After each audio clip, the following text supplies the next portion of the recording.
예, 안녕하세요. 자바용 쿠브플로로 발표하는 두다지의 홍석환이라고 합니다. 저희 회사도 생소하고 자바요라는 프로젝트도 생소해서 회사 소개 잠깐 드리고 자바요 프로젝트 소개 드린 다음에 그 다음 쿠브플로 저희가 경험했었던 쿠브플로에 대해서 좀 공유 드리는 시간 갖도록 하겠습니다. 여기 있는 그림은 2015년에 니스에 있었었던 굉장히 좀 유명한 그림인데요. Hidden Technical Debt in ML이라고 실제로 ML 서비스를 만들기 위해서는 ML 코드 이외에도 굉장히 많은 부분에서 풀어야 될 숙제가 굉장히 많다라는 것을 보여주는 그림입니다. 저희 회사는 방금 말씀드린 AI 서비스를 위해서 풀어야 될 숙제를 좀 도와주는 일을 하고 있는 회사이고요. 조금 생소한 용어이지만 AI 서비스 엑셀러레이터입니다. 저희는 좀 프랙티컬하게 AI 하고 타임 코스트 이피션트하게 R&D 하고 또 빨리 서비스 만드는 거에 되게 관심이 많은 회사입니다.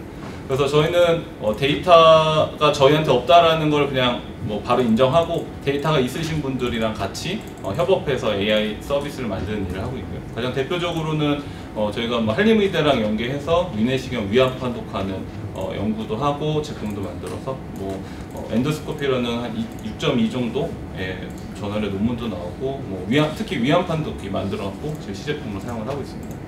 그래서 데이터 있으신 엔터프라이즈에서 아이디어 좀 있으신 분들이랑 협업해서 일하는 걸 좋아합니다. 그리고 저희가 인프라 SKT에서 프라이빗 GPU 클라우드 플랫폼을 만드는 일을 비즈니스 파트너로 하고 있는데요. 이 일을 하면서 저희가 굉장히 많은 인투이션을 받았고요. 이따가도 말씀드리겠지만 쿠브플로우가 굉장히 클라우드 네이티브한 거에 굉장히 익숙한 사람들한테는 괜찮은 툴인데요. 근데 그렇지 않은 사람들한테는 굉장히 어려운 툴일 수 있습니다. 예를 들어서 데이터 사이언티스트들인데 리눅스도 굉장히 좀 하기 좀 버거워하시고 이러신 분들한테 쿠브플로우 이용해갖고 전체 프로젝트를 진행하자라고 하면은 그거는 아마 프로젝트가 잘 진행되지 않을 것입니다. 그럴 때는 SKT의 스케일이 굉장히 좋은 대안일 수 있을 것 같습니다. 지금 파트너사로서 고마운 마음에 PPL 잠깐 드렸습니다. 이제 프로젝트 소개해 드리도록 하겠습니다. 예, 저희는 이상 상황 리포팅 서비스를 쿠브플로우를 이용해서 만들고 있습니다.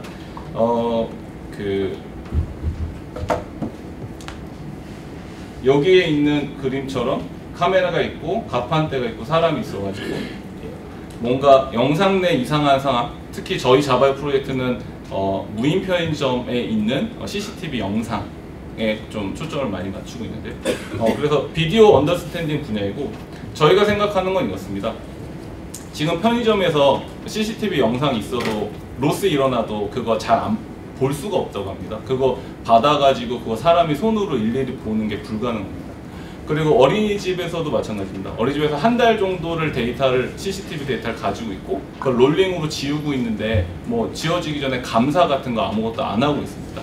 예, 근데 그런 상황에서 이 CCTV 영상을 이 리포팅 해주는 툴에 넣어주고 나면은 좀 이상한 것 같은 비디오 클립을 30개든 100개든 뽑아줘서 예를 들어서 어린이집 원장 선생님이랑 그 학부모 대표랑 한 달에 한 번씩 이 툴에서 나온 리포트를 가지고 감사를 한다던가 하는 서비스가 나오면은 굉장히 좀 편리하게 사람들이 좀 더 위험한 상황에 대해서 감지할 수 있지 않을까라고 해서 진행을 하고 있는 프로젝트입니다. 이하여자대학교랑 같이 진행을 하고 있고요. 중소벤처기업부에서 R&D 과제로 좀 지원을 해주시고 나이파 IP에서도 또 고성장 클럽이라는 지원 사업을 통해서 지원해 주셔서 좀 원활하게 프로젝트를 진행하고 있습니다. 잠깐 데모 영상을 보여드리면요. 여기 보시는 것처럼 이 사람이 어디에 언제 있었는지 그리고 이 사람이 어떤 액션을 하고 있는지에 대한 태깅을 매기는 일을 하고 있습니다. 그래서 이게 최종 아웃풋은 아니고요. 누가 언제 어디에서 어떤 액션을 했다라는 정보를 바탕으로 도메인 지식을 통해서 최종적으로는 이 사람이 이상한 행동을 했다라는 것을 감지해내는 것이 저희 목표입니다. 그리고 저희가 프로젝트를 진행할 때 저희는 쿠브플로우를 이용을 해가지고 프로젝트를 하기로 했습니다. 쿠브플로우의 정확한 정의, 홈페이지에서 나와 있는 정의가 ML 툴킷 for Kubernetes입니다. 그래서 쿠플로 뭐 발표한 거나 여러 가지 자료들 보면 자기네들은 절대로 리인벤트 휠을 하지 않겠다. 그러니까 세상에 나와 있는 ML 툴들을 클라우드 네이티브하게 사용할 수 있게끔 인테그레이션 하는 역할을 하겠다라고 본인들의 포지셔닝을 정의를 하고 있습니다. 그래서 본인들이 ML 툴킷을 쿠버네티스를 위해서 만들고 있다라는 게 쿠버플로우입니다. 그래서 쿠버플로우 안에 있는 것들은 컴포넌트들이 어디 외부에서 보던 것들이 굉장히 많아요. 근데 요새는 직접 만들고 있는 것도 많이 있는데 외부에서 많이 보던 것들이 많이 있습니다. 사실 여기 있는 거 말고도 엄청 많이 그 홈페이지 들어가면 있는데 가장 대표적이고 저희도 써보고 가장 만족했었던 컴포넌트가 이 정도 됩니다. 그래서 주피터 노트북은 GPU 프로비저닝을 굉장히 쉽게 해주고요. 그다음 카티북, 이거는 하이퍼 파라미터 튜닝을 굉장히 좀 쉽게 할 수 있게 해주는 컴포넌트입니다. 그리고 파이프라인도 있는데요. 이거는 ML 워크플로우를 작성을 하는 아르고 기반으로 진행을 해가지고 자동화하는데 굉장히 좋은 툴입니다. 페어링이라는 기능도 0.5에서 들어갔는데 이거는 빌딩, 트레이닝, 그다음에 디플로잉, 그 ML 모델 디플로잉 하는데 굉장히 좋은 라이브러리입니다. 그 이외에도 뭐 서빙하는 뭐 컴포넌트도 있는데 저희가 오늘은 위에 4가지에 대해서 저희가 좀 경험했었던 거를 많이 좀 공유드리도록 하겠습니다. 예, 그래서 지금 현재의 쿠버플로우 버전은 0.5고요. 지금 0.6이 RC가 나오고 뭐 있고 뭐 그러한 상황입니다. 그래서 0.5 릴리즈에서는 KFCTL 이라는 명령을 이용했고 설치가 좀 어렸었는데 설치를 좀 더 쉽게 할 수 있게 좀 나왔고요. UI 조금 개선을 했고요. 노트북에서 원래 볼륨 마운트 안 됐었는데 볼륨 마운트 되는 기능 들어갔고 0.5에서 페어링이 들어왔거든요. 근데 페어링이 굉장히 앞으로 굉장히 더 발전만 하면은 굉장히 좋은 툴킷이 될 수 있지 않을까라고 생각을 하고 있습니다. 뒤에도 말씀드렸지만 현재는 좀 쓰기가 조금 불편한 부분이 없지 않아 있습니다.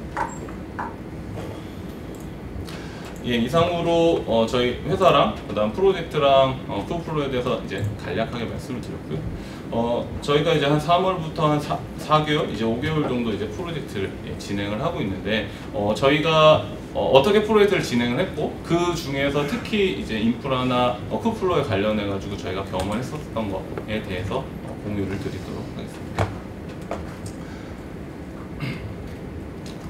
예, 처음에는요. 그러니까 저희가 그 전에도 이제 이런 프로젝트를 하면서 이게 처음부터 모델 개발을 굉장히 좋은 툴킷이나 좋은 플랫폼을 이용을 해서 처음부터 되게 어썸하게 하자라고 해서 잘 되지 않는다는 걸 저희는 알고 있습니다. 그래서 처음에 아예 DL팀이랑 인프라팀이랑 나와서 DL팀은 그냥 GPU 하나, 그 다음에 이제 괜찮은 이제 스토리지 하나 해가지고 그냥 한 달 동안 자기가 가장 편한 환경에서 자기가 이제 리서치해서 최대한 모델을 확보하기로 했습니다. 그래서 이렇게 한 가장 큰 이유는 뭐냐면 의존성을 최소화하려고 한 것입니다. 왜냐면 저희가 이제 쿠버플로우를 이제 온프렘에다가 설치하고 뭐 이제 또 리서치도 하고 하려고 하는데 이거랑 모델 개발하는 거랑 계속 의존성이 발생하면은 둘 다 죽도 밥도 안 되기 때문에 아예 두 개를 아예 분리를 해가지고 그리고 모델 개발자도 아예 그냥 자기한테 고립된 자기가 제일 편한 환경에서 모델만 찾도록 하였습니다. 그리고 저희는 이제 커스텀 데이터도 조금씩 만들고 있었지만 아예 퍼블릭 데이터로 했었고요. 그 가장 큰 이유가 뭐냐면 한 번에 한 개의 문제를 해결을 하려고 했습니다. 이게 아마 해보신 분들은 아시겠지만 모델도 개발하면서 데이터도 계속 들어오고 이러면은 이게 어디서 문제가 있는지 뭐 이런 게 전혀 발견을 할 수가 없거든요. 그래서 퍼블릭한 데이터를 이용을 해서 구할 수 있는 모델은 구하고 그다음 저희가 직접 논문을 통해서 구현할 수 있는 모델은 직접 구현을 하였습니다. 인프라 쪽에서는 말씀드린 것처럼 이제 쿠버네티스랑 쿠버플로우를 온프렘에다 좀 깔고 그다음 좀 준비가 된 다음에는 드레인 이용해가지고 그 GPU를 배당하여 주었습니다. 그래서 투스트림, 3D CNN 이런 등등등 해갖고 모델 좀 확보하고 그 논문에 나와 있는 액큐리시까지 좀 확보를 했습니다.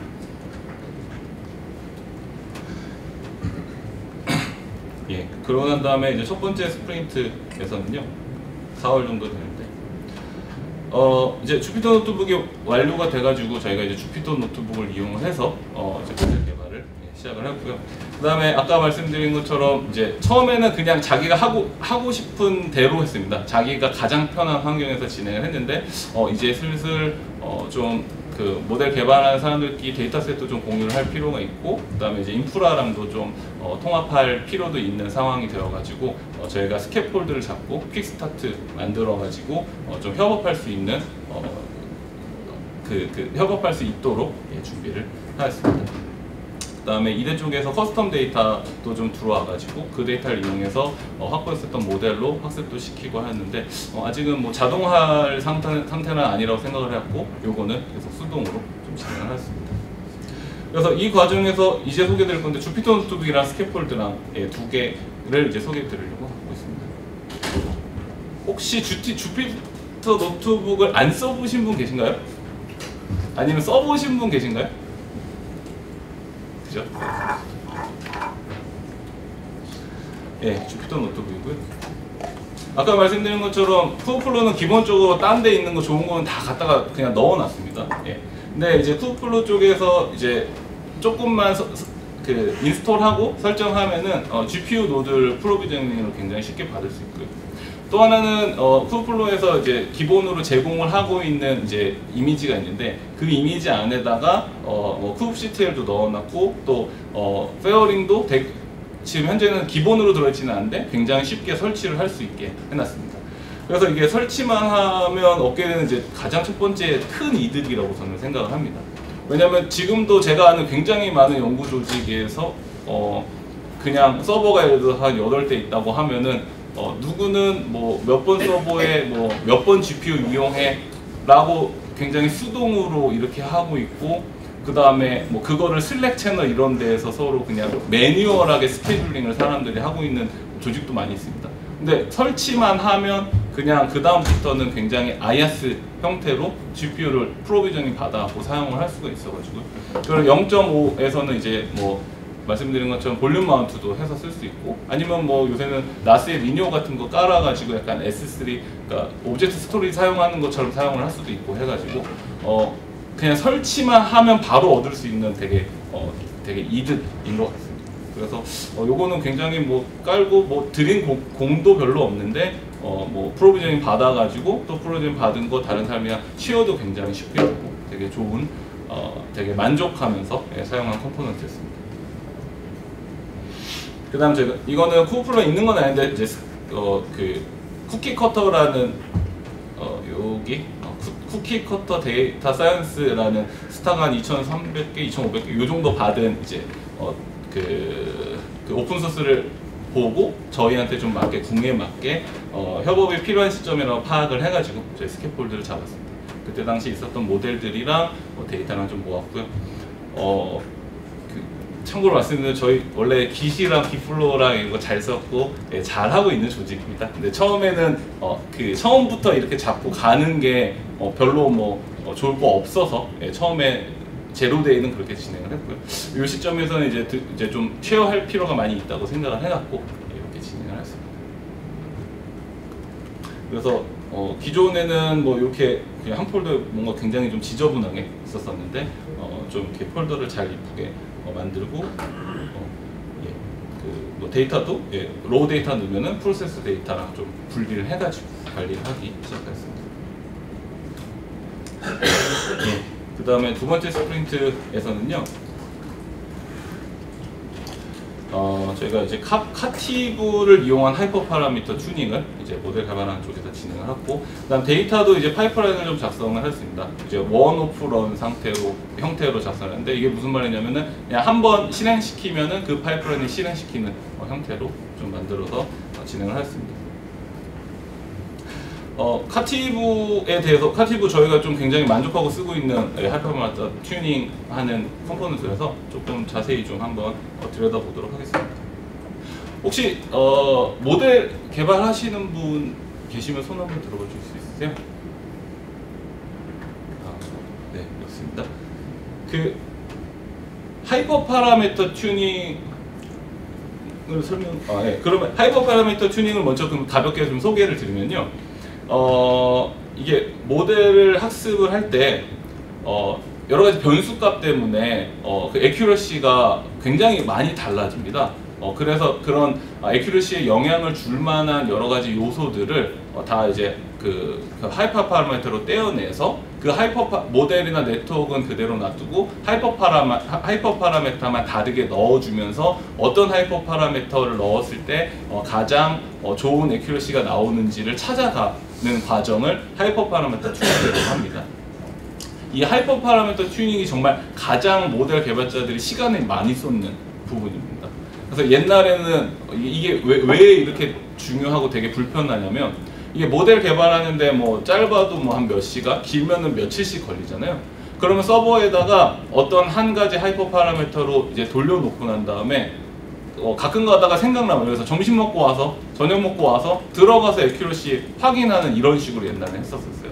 그러면은 그리고 예를 들어서 뭐 한 90회 폭 돌리고 했는데 90회 폭 다 돌리고 났는데 다 끝났는지도 모르고 또 며칠 있다가 다시 들어가고 그 다음으로 돌리고 막 이래갖고, 이제 모델은 다 개발을 했는데 최적의 하이퍼 파라미터를 찾아내느라고 굉장히 많은 시간을 보냈었습니다. 그리고 굉장히 수동으로 매뉴얼하게 이제 그러다 보니까 여기를 좀 더 잘해보면 자동으로 잘해볼 수 없을까, 이런 시도들이 좀 많이 나왔었고요. 그래서 구글에서 비지어라는 게 가장 대표적으로 이제 하이퍼 파라미터 튜닝을 하는 그런 이제 모듈인데요. 이게 비지어라는 뜻이 아랍어로 프라임 미니스터라는 뜻이라고 합니다. 그래서 이 카티브를 만드는 애들이 비지어 약간 형님 이렇게 이런 느낌으로, 이거는 아랍어로 세큐리터리라고 하더라고요. 그래서 자기네 이름을 약간 제 동생 약간 이런 느낌으로 카티브라고 이름을 지어갖고 진행을 했다고 합니다. 그래서 어떻게 되면은 목표한 수치까지 이제 트레인 잡을 계속 돌리면서 그 결과를 이제 수집을 합니다. 그래서 수집한 결과를 바탕으로 뭐 랜덤하게 하기도 하고 뭐 베이지안도 많이 쓰는데, 그 이제 하이퍼 파라미터 튜닝을 하는 알고리즘을 이용을 해가지고 그 좀 적게 트레이닝 시키면서 최적의 하이퍼 파라미터를 찾아가는 이런 것을 합니다. 그게 하이퍼 파라미터 튜닝이고, 결국에는 이 비지어를 쿠버네티스에서 쓸 수 있게 만들어 놓은 게 카티브라고 보시면 될 것 같습니다. 그래서 뭐 이 뒤에서 잠깐 더 설명드리면 좋을 것 같은데, 작동 원리를 좀 말씀드리면요. 그래서 이제 카티브가 여러 가지 워커팟을 생성을 하고 이제 학습을 시키고요. 그 다음에 이 워커팟에서 나오는 로그를 매트릭 컬렉터라는 팟이 같이 뜨거든요. 그래서 이 매트릭 컬렉터 팟이 이 로그를 수집을 합니다. 근데 얘네가 굉장히 머리를 잘 쓴 게 그 사전에 여기 적였는데, 사전에 키밸류에 대한 로그 포맷을 좀 그 야물 파일에다 정의를 해놨어요. 그래서 내가 원하는 키 값은 밸류가 있으면 그 로그를 수집을 하게 만들어놨습니다.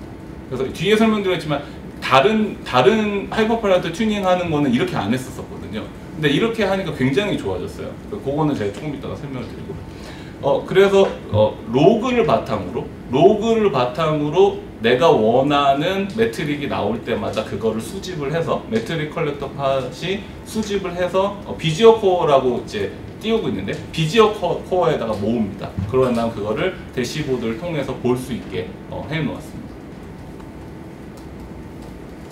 예, 이쪽에 있는 게 실제로 이제 그리고 이제 CRD로 스터디 잡이라는 CRD를 얘네가 제공을 하고 있는데, 그래서 이제 스터디 잡으로 이렇게 잡을 날릴 수가 있는데요. 여기 보시는 것처럼 요거를 이제 설명을 드리면, 여기가 여기 보시면 우리가 목표를 0.5 밸리데이션 애큐러시가 0.5가 되는 거를 목표로 잡아놓고, 그 다음에 시도를 30번을 하고, 그 다음에 노드는, 그러니까 GPU는 노드는 2개씩 이용을 해서 랜덤이라는 알고리즘을 이용을 해서 하이퍼 파라미터 튜닝을 하겠다라고 정의를 해놨습니다. 그 다음에 요 밑에 파라미터 컴피규스에 보면 배치 사이즈, 러닝 레이트, 뭐 드랍아웃, 옵티마이저를 여기에서 정의해 놓은 레인지 안의 값을 이용을 해갖고 하이퍼 파라미터 튜닝을 하겠다고 정의를 해놨습니다. 이렇게 되면은 여기 있는 값을 카티브가 여기에 있는 값들 중에 하이퍼 파라미터를 조합을 해가지고 이제 그 트레이닝을 시키게 됩니다. 예, 그래서 뭐 앞에 보신 것처럼 돌려놓고 좀 놔두면은 그 여러 가지 여기 보시는 것처럼 여러 가지 하이퍼 파라메타로 넣었을 때 에큐러시랑 밸리데이션 에큐러시, 우리가 보고 싶은 값이 어떻게 나오는지를 대시보드에서 볼 수 있게 됩니다. 그래서 뭐 저희는 이제 보통 어떻게 돌리면은 뭐 한번 뭐 0.5 같은데 목표를 잡아놓고 돌리고 탑에 있는 거 좀 보면서 어느 정도 그 레인지가 잘 되는지 한번 보고 다시 또 한번 좀 돌리고 이렇게 몇 번 과정을 거치면은 요 정도가 굉장히 좋은 그 하이퍼, 뒤에 있을 텐데 하이퍼 파라메타이다를 굉장히 쉽게 찾을 수 있습니다. 이걸 이렇게 안 하면, 아까 60이라고 했는데 이렇게 안 하면 60번을 수동으로 계속 돌려야 돼요. 한번 돌리고 다시 돌리고 이거를 수동으로 계속 해야 되기 때문에 굉장히 힘든 일이거든요. 근데 카팁을 이용하면은 하이퍼 파라미터 튜닝을 굉장히 쉽게 잘 할 수 있습니다. 그리고 이제 GPU 한 개만 이용하는 게 아니라 여기에다가 GPU 개수 뭐 8개 이렇게 넣어 놓으면 동시에 8개의 GPU에다가 각각 다른 하이퍼 파라미터를 돌리기 때문에 시간도 굉장히 많이 단축을 할 수가 있습니다. 근데 다른 튜너도 있습니다. 저희도 써봤고, 뭐 예를 들어서 케라스 튜너, 뭐 하이퍼라스, 케이오트 이런 애들.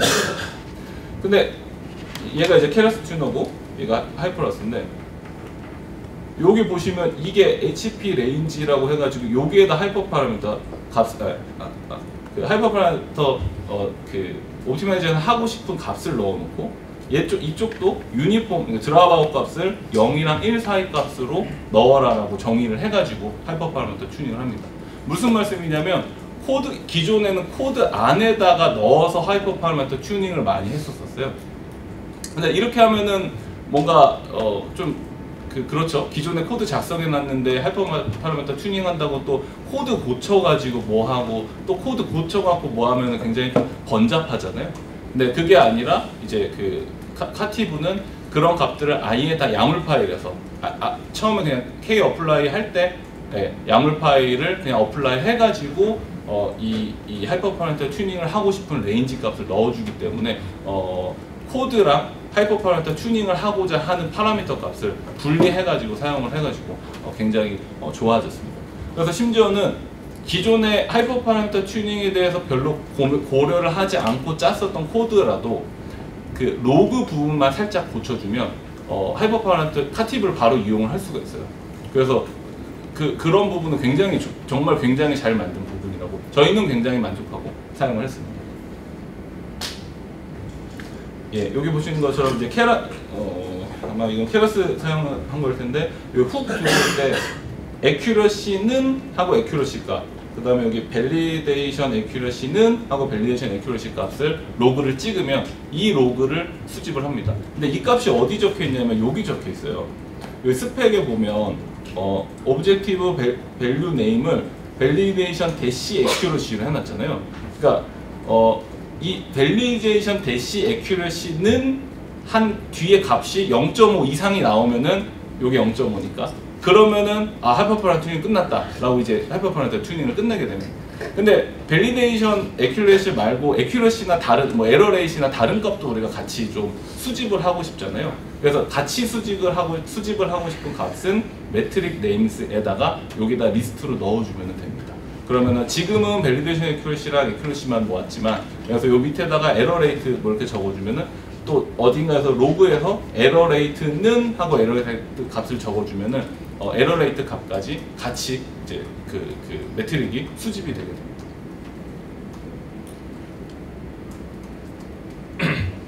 그래서 강조해서 말씀드린 것처럼 코드 변화 없이 하이퍼 파라미터 튜닝을 할 수 있어서 이거는 굉장히 좋은 겁니다.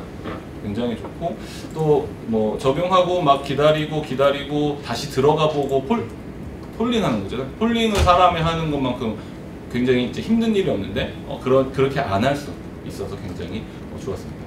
근데 UI가 정말 별로예요. 지금 현재는 정말 별로예요. 막상 써보면은 이제 나중에 가면은 어떤 실험이 가장 좋았었지? 라는 걸 이 UI로 찾으려면은 못 찾아요. 그러면 들어가서 하나 들어가서 보고 나와서 보고 들어가서 보고 막 이래야 돼갖고 그렇게 해서는 절대 못 찾습니다. 다만 저희는 그래서 뒤에도 설명드렸지만 다만 API 호출을 해가지고 우리가 뭐 정해놓은 필터 걸어는 저희는 이 네임으로 보내는데 우리가 생각한 네임으로 필터를 걸어갖고 나온 여러 가지 이제 실험들, 트라이얼들의 값 중에서 어느 게 이제 제일 좋았는지를 보는 형태로 저희가 결국에는 했어요. 그래서 UI에서는 그걸 보는 건 불가능하게 굉장히 잘못 만들었는데 조만간 고치겠다는 얘기는 좀 있는 것 같더라고요. 그 다음으로 파이프라인에 대해서 설명을 드리도록 하겠습니다. 예, 파이프라인에 들어가서 정의 자체를, 본인들의 정의 자체를 ML Pipelines for Workflow라고 정의를 해놨고요. 그래서 클라우드 네이티브하게 ML 워크플로우를 생성하는 거고, 자동화하는 거고요. 아마 아르고 아시는 분들은 이거 자체가 아르고를 가져다가 만들었기 때문에 아르고랑 굉장히 좀 닮아 있고, REST API도 제공하고 SDK도 제공을 하고 그렇게 되어 있습니다. 이쪽도 이제 UI 제공하고 있는데 이쪽 UI는 그래도 조금 쓸만하고, 예. 그다음에 원오프, 그다음에 리커링 형태의 런을 제공을 하고 있는데, 리커링 형태의 런이 약간 크론 잡 같은 거라고 생각을 하시면 될 것 같습니다. 예, 그래서 저희가 조금 얘기가 길었지만 스프린트 2에서는 저희가 원오프 잡 형태로 데이터셋을 생성하는 파이프라인을 만들었습니다. 그래서 이게 어떻게 되냐면요. 근데 막상 써보면 되게 요거는 괜찮아요. 뭐냐면은 파이썬이 익숙하신 분들은 파이썬 스크립트를 이용을 해서 내가 하고 싶은 파이프라인을 다 정의를 할 수 있습니다. 그리고 정의를 하고 난 다음에 DSL 컴파일이라는 걸 통해서 컴파일을 하고 나면 이렇게 tar.gz 파일을 묶어서 나오는데요. 이 파일을 이제 그 파이프라인 홈페이지, 파이프라인 UI에다가 업로드를 하면은 그 파이프라인 등록이 됩니다. 근데 이 등록되는 과정이 조금 불편하기는 해요. 근데 이 파이썬 코드로 파이프라인 코드를 작성하는 것 자체는 꽤 편하고 쓸만하고 나중에 관리하기도 편하고 그렇습니다. 그래서 앞에서 보여드린 것처럼 컴파일해서, 그러니까 작성해서 파이프라인 코드 작성해서 컴파일한 tar.gz 파일을 업로드하고 나면 UI에서 이렇게 그래프가 나오게 되고요. 이 그래프가 약간 클래스, 우리 코드 짜는 걸로 치면 클래스 같은 거라고 생각하시면 돼요. 클래스고 이쪽에 런이라는 게 오브젝트 같은 거라고 생각하시면 돼요. 그래서 이 파이프라인 만들어 놓은 데에다가 이 여러 가지 아규먼트를 넣어 가지고 런을 실행을 시키면 실제로 이 파이프라인대로 여기에 넣어준 아규먼트를 이용을 해서 파이프라인이 동작을 하게 됩니다. 이제 SDK 제공해서 이제 손쉽게 파이프라인 작성을 할 수 있고, 또 리커링 런 뒤에서 설명드리겠지만 굉장히 좀 응용하기 좀 좋고요. 근데 또 여기가 좀 유명한데, 배드 중에서는 리커링 런을 실행할 때 조금 완료된 런에 대한 관리를 좀 잘해줘야 됩니다. 이거 잘못하면은 진짜 수천여 개의 컨테이너가 남아가지고 나중에는 이제 워커 노드가 난레디 상태, 저희도 한번 그랬었는데 되기도 해가지고 이 관리를 좀 잘해줘야 되는 이슈가 좀 있습니다. 그래서 이게 아까 말씀드린 저희가 이제 스프린트 2까지 말씀을 드렸고요. 그래서 카티브 이용해가지고 하이퍼 파라미터 튜닝하고, 그 다음에 데이터셋, 로우 데이터셋 오는 걸 가지고 프리프로세스 데이터 만드는 것까지 파이프라인을 만들었었고요. 그 다음에 스프린트 3에서는 저희가 이제 아까 말씀드린 카티브가 이제 막상 카티브는 괜찮지만 카티브 갖고 며칠씩 오래 쓰다 보니까 너무 불편한 거예요. 나중에 찾기가, UI 갖고 찾는 게 너무 불편해갖고 이거를 좀 어떻게 좀 개선을 해보면 어떨까라고 좀 저희가 좀 생각을 했고요. 그 다음에 이제 페어링이라는 기능이 있는데 요것도 이제 뒤에서 좀 다룰 건데 요것도 적용을 해보려고 했습니다. 요거 이용하면 또 뭐가 장점인지는 좀 이따 말씀드립니다. 그래서 저희가 스프린트 3에서는 너무 불편한 카티브를 좀 더 편하게 만들었고, 그 다음 페어링을 시도를 하다가 실패를 했습니다. 그거에 대해서도 좀 공유를 드리겠습니다.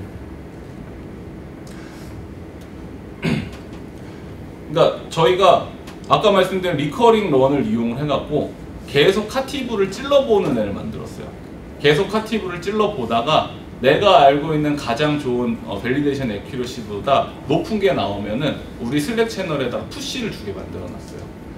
그러면은 이제 앞으로는 계속 카티브 잡만 그러니까 이제 모델 개발해가지고 이제 실험만 한번 날리고 난 다음에는 그 다음부터 아무것도 신경 안 써도 뭔가 애큐러시 값이 올라갔다라는 푸시 받은 다음에 그 다음에 액션을 하면 되겠다라고 생각을 해가지고 이렇게 엮어놨습니다. 그리고 저희가 조금 더 해놓은 거는 저희가 이제 결국에는 밸리데이션 애큐러시가 올라가고 난 다음에는 하고 싶은 게 뭐냐면 이게 실제로 진짜로 인퍼런스가 잘 되나?를 좀 한번 보고 싶었어요. 그리고 저희가 좀 영상 쪽이다 보니까 영상에서 실제로 추론을 하는 거를 이제 영상으로 만들어서 좀 보여주게 하는 것까지 슬랙에다가 좀 같이 넣어 놓았습니다. 그래서 여기 보시는 것처럼 이제 파이프라인이 리커링 런으로 좀 카티브한테 계속 좀 모니터링을 하고 있다가 이 카티브 쪽에서 밸리데이션 애큐러시가 이제 갱신되면 더 좋은 게 나오면 더 좋은 걸 나왔다는 걸 발견을 하고 슬랙에다 푸시를 주고요. 슬랙에서 이제 물어봅니다. 자바 서번트한테 왔는데 밸리데이션 애큐러시가 0.719가 됐다. 이랬을 때 뭘 할래? 라고 슬랙에서 물어보면 카티브에 가서 좀 확인을 할 수 있는 버튼도 만들어 놨고, 그게 아니라 이제 테스트를 만들어 보자. 이 두 가지에 대한 액션을 만들어 놨고요. 여기서 만약에 고투 카티브 누르면 그냥 저희 요 해당하는 URL로 가서 이제 좀 디테일한 정보를 보게끔 연결을 했고요. 메이커 테스트로 가면은 이제 다시 테스트 모델을 만드는 그 파이프라인을 다시 호출을 해가지고 만들도록 해놓았습니다.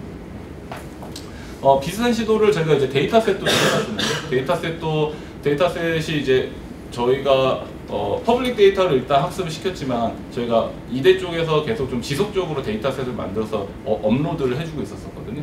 그래가지고 데이터셋이 올 때마다 저희가 좀 수동으로 누르는 게 좀 별로였어가지고 모니터링을 하다가 어느 정도 좀 원래 알고 있었던 것보다 좀 더 많이 생겼을 때는 이제 만들래? 라고 물어봐서 만들겠다고 하면은 로우 데이터에서 프로세스 데이터를 만드는 이런 와치를 만들어놨습니다.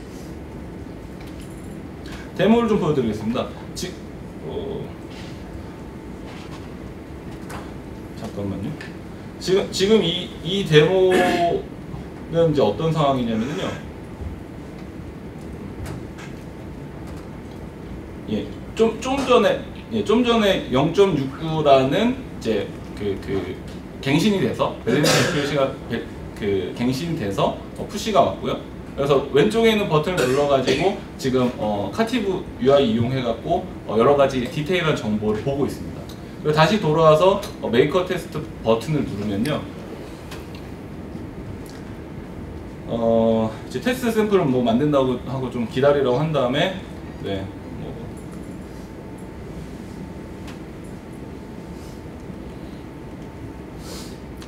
그래서 이제 테스트 무브 이제 볼 수 있게 받아서 눌러서 가보면 실제로 이 영상 내에서 뭔가 리아이덴티피케이션이 잘 되는 여러 가지가 잘 되는 거를 보도록 만들었습니다. 지금 이 화면은 조금 더 개선이 필요한, 현재는 아직 휴먼이 보기에 편하지는 않은데 지금 현재도 잘 쫓아가는지 값들이 잘 변하는지를 보고 있습니다.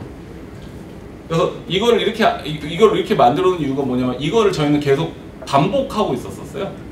그래서 뭔가 모델 나오고 나면은 그 모델 몇 번인지 봐서 그 모델 갖고 와서 인퍼런스 만들어서 보고, 그러니까 왜냐면 되게 눈으로 그 인퍼런스가, 그러니까 밸리데이션 애큐러시가 아무리 잘 나왔다고 해도 이게 눈으로 봤을 때 그 느낌도 굉장히 중요하거든요.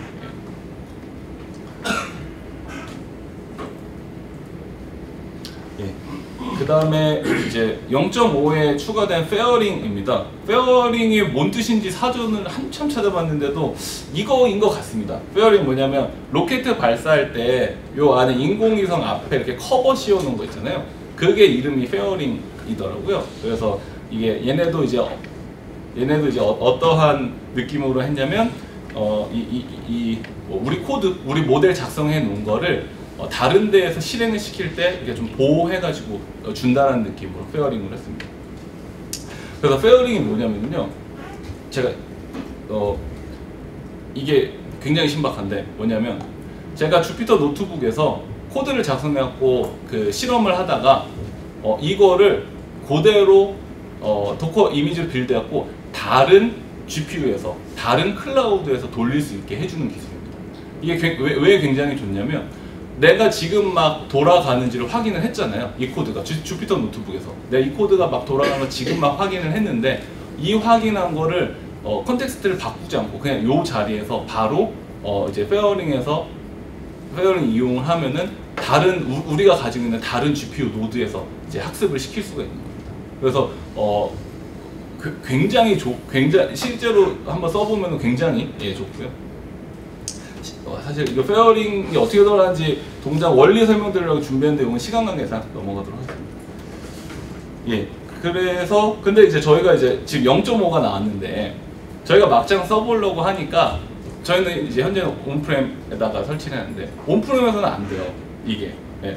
그래서 지금 현재는 GCS 그러니까 GCP만 이용을 해서만 페어링이 되는 상태인데 안 그래도 뒤에서 그래서 이제 왜 안 되냐면은 이 실제로 요 GCS 컨텍스트랑 S3 컨텍스트만 지원해요. 이게 무슨 얘기냐면은 페어링을 하려면 지금 내가 노트북에서 작성했었던 컨텍스트를 다 묶어가지고 어느 저장소에 넣고 난 다음에 그 빌드를 해갖고 돌려야 되는데 이 넣는 곳을 지금 현재는 GCS 컨텍스트랑 S3 컨텍스트만 제공을 하고 있습니다. 근데 0.6에서 이제 로컬도 제공을 하게 된다고 하더라고요. 그래서 그러면 이제 온프렘도 이용을 할 수 있게 될 것 같고요. 그래서 이제 저희 플랜인데요.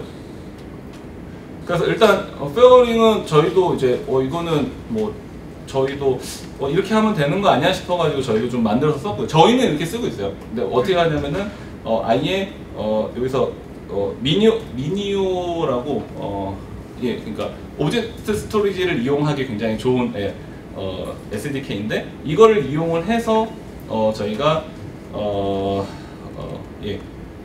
저희가 이제 그 온프렘의 컨텍스트를 이용할 수 있게 좀 만들었습니다. 그래서 저희가 이제 테스트까지 마쳤고 저희가 실제로 이제 쿠플로우의 페어링 관련된 이제 채널에 가갖고 요 머리 긴 요 분인데 요 분이 이제 뭐 이래저래 얘기를 해서 여기 어디 있는데 여기 있네. 그러니까 현재 그냥 가장 리얼리스틱한 솔루션인 것 같다라고 좀 이야기가 돼가지고 요걸 채택 한 해 만에 하긴 하는데 이게 아무래도 현재 페어링 자체에서는 미니어 SDK를 안 쓰고 있거든요. 근데 갑자기 요거 기능 하나 때문에 그것도 pip 인스톨 하려고 하니 그것도 좀 애매하고 해가지고 지금 뭐 디스커션을 하고 있는 상태입니다.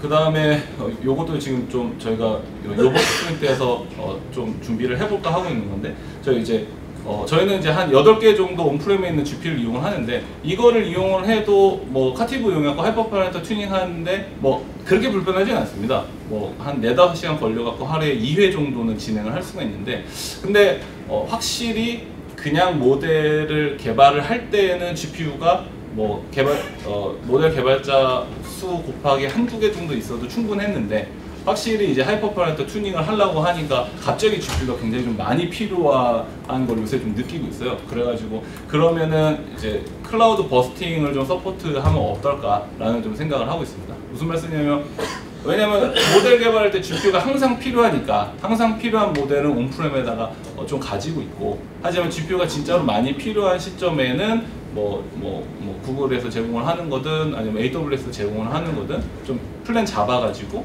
그쪽 GPU를 이용을 해가지고 하이퍼파라미터 튜닝을 하면은 좀 좋지 않을까라고 해가지고 저희가 좀 다양하게 좀 어떻게 구성을 하면 좋을까라고 좀 고민을 해보고 있습니다.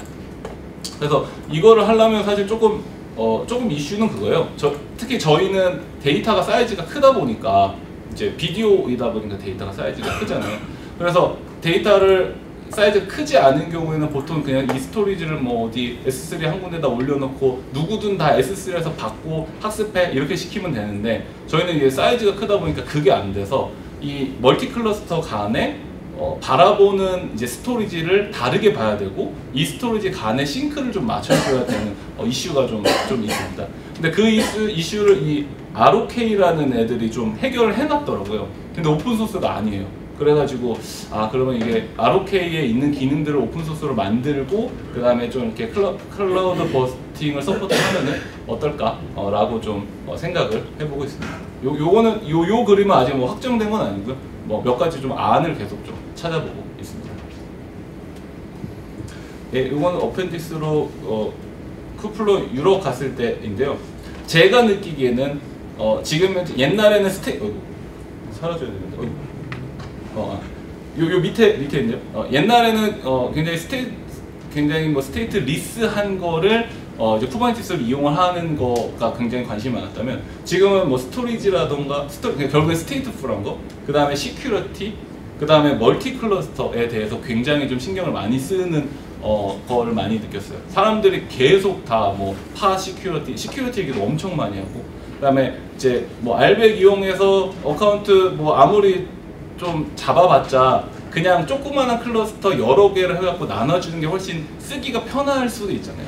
네. 그래서 멀티 클러스터에 대해서도 좀 굉장히 얘기를 많이 하는 거를 보았습니다. 그래서 뭐 이랬고요. 그래서 저희도 결국 뭐 사람을 많이 뽑고 있고요. 그래서 혹시 좀 뭔가 특히 쿠버네티스나 쿠버플로우 쪽에서 좀 기여도 하면서 이쪽에 관련된 툴킷이나 혹은 뭐 플랫폼이나 이런 쪽 일을 하면서 좀 잘 되는 일을 꿈꿔보고 싶으신 분들은 지원해 주셨으면 좋겠습니다. 감사합니다. 네, 좋은 발표 감사드립니다. 혹시 질문 있으시면 잠깐 질문 시간을 가질 수 있을까요? 네. 4분이 나왔잖아요. 4분 정도 나왔잖아요. 아까 그 설명을 하다가 그 페어링이 어떻게 운영되는지 네, 여기 준비해놨고요. 네. 그래서 설명해 주시면 네, 그걸 잠깐 설명해 주시면 알겠습니다. 네. 그래서 여기 좀 준비를 해놨고요. 여기 위에는 그냥 코드라고 보시면 됩니다. 코드고 이제 학습할 수 있는 코드를 준비를 해놨고, 결국은 이 하우징 서브라는 게 이제 트레인이랑 프레딕을 하는 코드를 작성했고, 여기까지 뭐 그렇게 중요하지 않습니다. 그래서 여기서 하우징 서브 점 트레인 하면은 이게 위에 있는 코드잖아요. 그래서 이 코드가 이 주피터 노트북에서 돌아가는 거예요. 지금 요 밑에 코드는 이렇게 돌아가고 있습니다. 그래서 뭐 값 나오고 뭐 최종적으로 이제 학습을 진행을 한 거고요. 근데 이제 페어링을 임포트를 하고 이제 몇 가지 도커 레지스트리랑 뭐 몇 가지 이제 값들을 좀 설정을 하고 난 다음에 여기 보시는 것처럼 트레인 잡이라는 걸 만들고, 이 트레인 잡을 만들 때 여기 하우징 서브 요거를 넣어줬어요. 그죠? 요 하우징 서브는 이 파일에 있는 지금 클래스예요. 그죠? 요 주피터 노트북에. 그러고 난 다음에 뭐 필요한 여러 가지 인풋 값들은 조금 넣어주고 난 다음에 여기서 이제 트레인 잡 만든 이 오브젝트에다 서밋을 날리면 이제 어떻게 되냐면요. 요 위쪽에서는 지금 요 주피터 노트북에 있는 컨텍스트를 모아가지고 이제 타르전 GG로 묶고, 그 다음에 이거를 제가 아까 말씀드렸던 컨텍스트라는 곳에다가 올려요. 현재는 GCS만 제공을 하고 있고, 올리고 난 다음에 그 다음에 이제 여기인데 페어링 빌더라는 팟을 하나 띄워요. 페어링 빌더는 뭘 하냐면 방금 올려놨었던 컨텍스트를 받아다가 도커 빌드를 하는 애예요. 그래서 이걸 도커 빌드를 한 다음에 도커 레지스트에다 이걸 이제 다시 넣어놓고요. 그래서 그게 여기입니다.